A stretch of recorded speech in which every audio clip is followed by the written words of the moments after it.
出大事了！東方本田倒閉了，廣州東方本田發動機工廠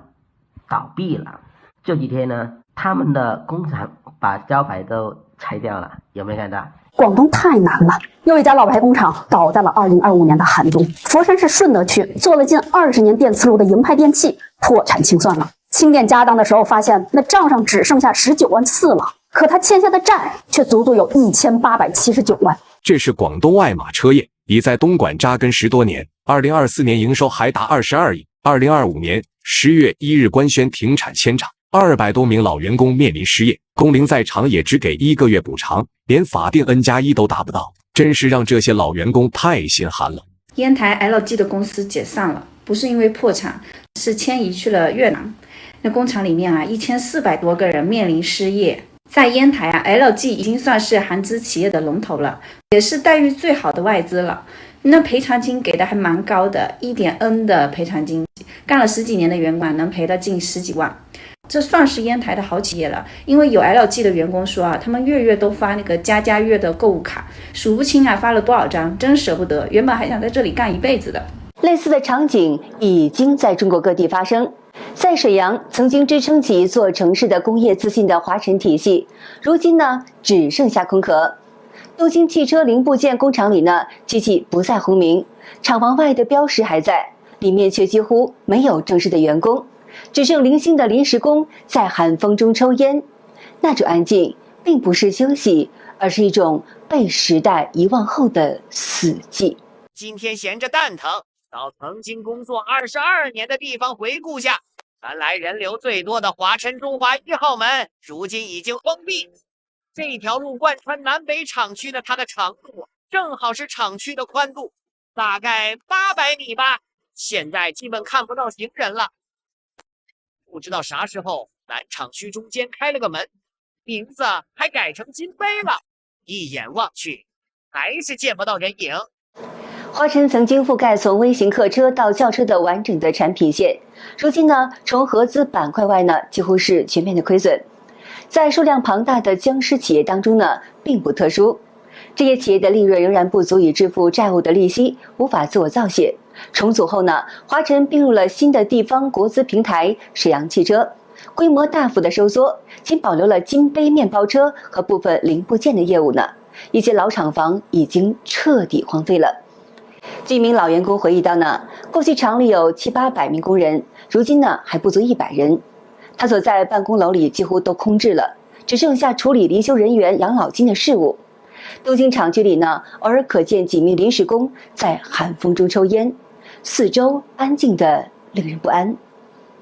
法國的外貿銀行首席亞太經濟學家亞利西亞·加西亞·艾雷羅指出呢，中國僵屍企業已佔注冊企業總數的12%以上，較2018年翻倍，遠高於全球的平均水平。這就顯示出表面穩定增長與企業利潤持續惡化之間的明顯的背離。地方層面，像沈陽這樣的城市正在承受着轉型的陣痛。它曾在市場化改革中從左工業中心轉向汽車產業基地，如今呢又被寄望進一步發展電子等新興的產業。但是呢，地方政府普遍不願讓偏愛的企業倒下，只能夠通過財政和資源來繼續托底。而就在2025年的最後一個月，類似的墜落也發生在另外一條被寄予厚望的賽道 LED 產業。短短的時間內，2家 LED 相關的企業相繼進入了破產清算的程序。其中一家呢，曾經是外貿出口的明星，另外一家則擁有着專精特新的光環。這結果震驚了整個行業。近期，中順半導體與通源精密相繼進入破產清算程序。中順半導体曾定位高端 LED 封裝，以外貿出口和代工為主，巔峰時員工超500人，月產能達4000 KK 以上。2024年銷售額同比增長了 17%， 並創歷史新高。然而，其快速的擴張最終導致資金鏈斷裂，疊加全球行業需求疲軟，企業迅速由盛轉衰。而另外一邊呢，蘇州通源精密模具有限公司呢，曾經獲得專精特新的認定，主攻的高密度電路板，並且積極布局新能源和汽車電子賽道。自從2021年成立了 LED 與新能源事業的部以後呢，公司在多線擴張中逐步失控了，長期拖欠200多名員工的工資，超過1年，多次被列為了失信被執行人，最終呢，因為資不抵債進入了破產清算程序。外界認為，這2家企業的倒下並非是偶然的個案，而是當前 LED 照明行業在內卷加外壓雙重擠壓下的真實的縮影。當全球需求整體疲軟，行業競爭持續加劇，過去那種依賴規模擴張、低價搶市場的粗放模式已經難以為繼。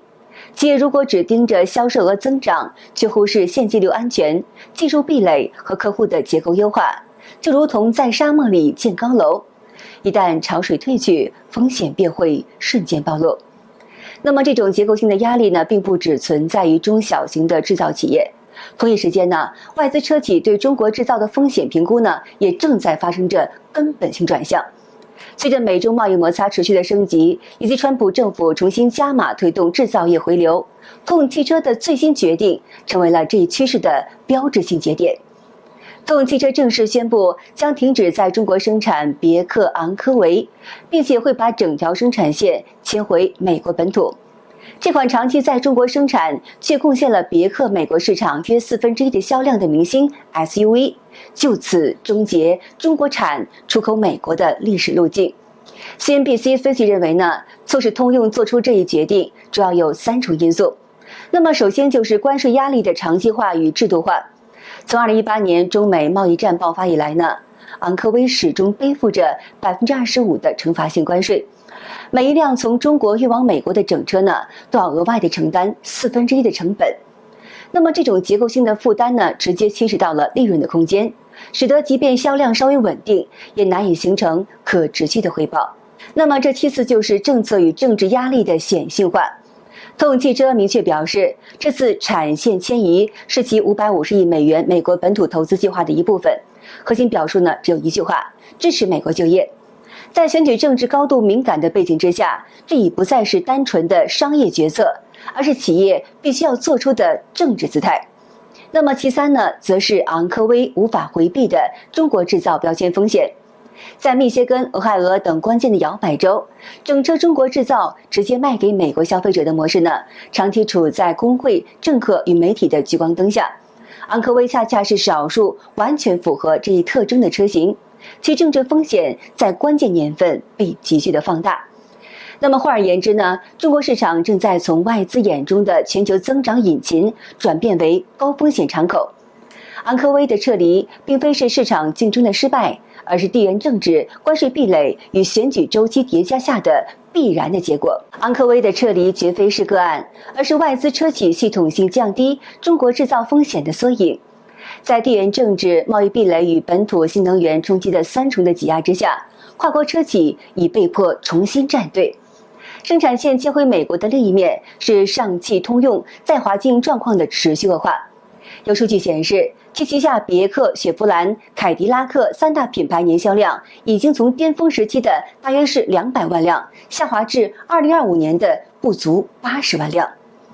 類似的命運呢，同樣落在了長安福特的身上。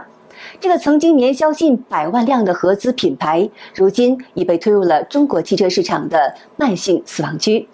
據最新的數據顯示，2025年長安福特全年批發銷量僅為12.15萬輛，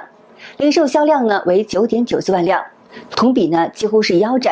而且呢這是其近年來第2次的觸底，跌勢呢已經具備明顯結構性特徵。在中國汽車行業的內部，年銷10萬輛早已被視為是生死的分水嶺。一旦跌破了這一閾值，就意味着研發成本無法擺平，產能長期閒置，經銷商體系開始瓦解，品牌溢價迅速蒸發，這幾乎就等同於被市場判了緩刑。制造端失血，渠道端隨之崩塌。過去4年間，全國倒閉跑路的 4S 店累計超過了8000家。今年杭州4S 店關了是真不少，伶仃路石祥路包括蕭山都有。這種 BBA 受衝擊比較嚴重啊，國產新能源太猛了。我看很多寶馬、奧迪，包括路虎這種 4S 店都關了，還有现代的也有，今年關了是真多。那麼為什麼會有這麼多 4S 店相繼關停呢？根本原因就是因為這些 4S 店的資金鏈斷裂了。现在的 4S 店是一套什麼樣的經營模式呢？因為 4S 店押車需要大量的資金， 4S 店先從銀行貸款把車從廠家買回來，將車輛的合格證抵押給銀行。當 4S 店把這輛車賣出去之後，拿到車款再去銀行贖回合格證，把合格證和車一併交給消費者，這時候這輛車才能真正屬于你。這就是 4S 店銷售的一套流程。但是這幾年燃油車的日子不好過，由於燃油車銷量持續下滑，新能源車低價衝擊，使得 4S 店在高負債、高庫存的經營模式之下難以為繼。一旦銀行斷供，倒閉幾乎是不可避免的。中國產能新能源車的低價競爭，使得外資品牌的議價能力迅速瓦解，市場份額被持續的蠶食，工廠產能利用率跌破了50%，閒置產能不斷堆積。這正是中國汽車產業結構重塑下的典型的外資擠出效應。那麼在這樣的背景之下呢，外國資本將昂科威這類的高利潤、外銷導向的車型呢遷回了美國，實質上等於抽走合資體系中的最後一塊優質資產，使得上汽通用的困境進一步加劇。外界認為呢，目前中國製造業的現狀映射出的中國經濟嚴重問題。一端是面向全球的出口部門仍在高歌猛進，而另一端呢，卻是國內的投資、消費和就業的持續承壓。官方數據顯示，2025年中國貿易順差創下了大約是1.2萬億美元的新高 ，GDP 增長5%，主要由出口拉動。在北京，一些政策顧問坦言，主流情緒認為中國在貿易和科技競爭中佔了上風，黨媒甚至將中國形容為不可戰勝的經濟航母。但現實另一面卻是投資增速降至上個世紀90年代的最低，房地產價格下跌，新開工面積萎縮，持續4年的樓市低迷不斷削弱居民財富和消費信心，通縮壓力加重。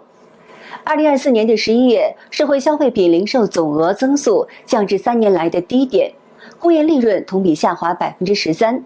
企業盈利能力下降，直接壓制了就業與收入的預期。那麼與此同時呢，從匯率貶值、產業補貼到對重點行業的政策傾斜，正在推動着汽車、電池、太陽能等多個領域的產能過剩。當製造業端開始撤離，消費端的崩塌便不再令人意外。日前呢，另一家重量級的外資選擇認賠退出中國的相關市場。全球最大奢侈品集團路威明軒僅以3.95億美元的價格，將旗下免稅店集團 DFS 在香港和澳門的零售業務出售給中共國企中免股份。這筆交易被業內普遍解讀為是徹底認輸。當年高達25億美元的戰略豪賭，最終以清倉價黯然收場。據悉呢，自1996年壓住亞洲免稅市場以來 ，LVMH 長期依賴中共國遊客的強勁消費支撐業績。但是呢，隨着房地產市場的崩潰，中產階層快速縮水，青年與結構性失業攀升，奢侈品需求出現斷崖式下滑。香港、澳門的購物天堂的神話隨之破滅 ，DFS 業務長期虧損，或是 LVMH 只能是割肉止損。而這也是外資整體退潮的縮影。蘋果加速將產能轉移出中共國，三星關閉最後一家中共國手機工廠，先鋒集團退出上海。華爾街日報、金融時報、經濟學人等主流媒體一致指出，房地產衰退、消費持續疲弱以及地緣政治的風險急劇上升，正在系統性的侵蝕外資對中共國前景的信心。印度與東南亞逐步成為了新的資本承接地。那麼更具諷刺意味的是呢，這類資產轉手往往被官方包裝為戰略合作或者是強強聯合，實質卻是在市場價值繼續下墜前，外資將風險與包袱轉移給國企，形成外資撤、國企接、市場退、政治進的典型路徑。那麼可以說呢 ，LVMH 的甩賣，這不僅是企業層面的商業決策，更標誌着外資對中共國經濟信心的結構性崩塌。奢侈品消費本來就是中產預期的晴雨表，而房地產、就業與收入的全面惡化，讓全球資本看到了難以逆轉的需求塌陷。那麼與此同時呢，國企接盘加速经濟政治化，市场化環境正在快速消失，外資撤離潮已不只是周期的波動，而是全球產業鏈對中共國風險進行戰略性重估與逃離的結果。好的，今天就和大家聊到這兒了，請您記得點讚、訂閱、留言，並且分享給您的朋友們。感謝您的支持，我是美玲，我們下期節目再見。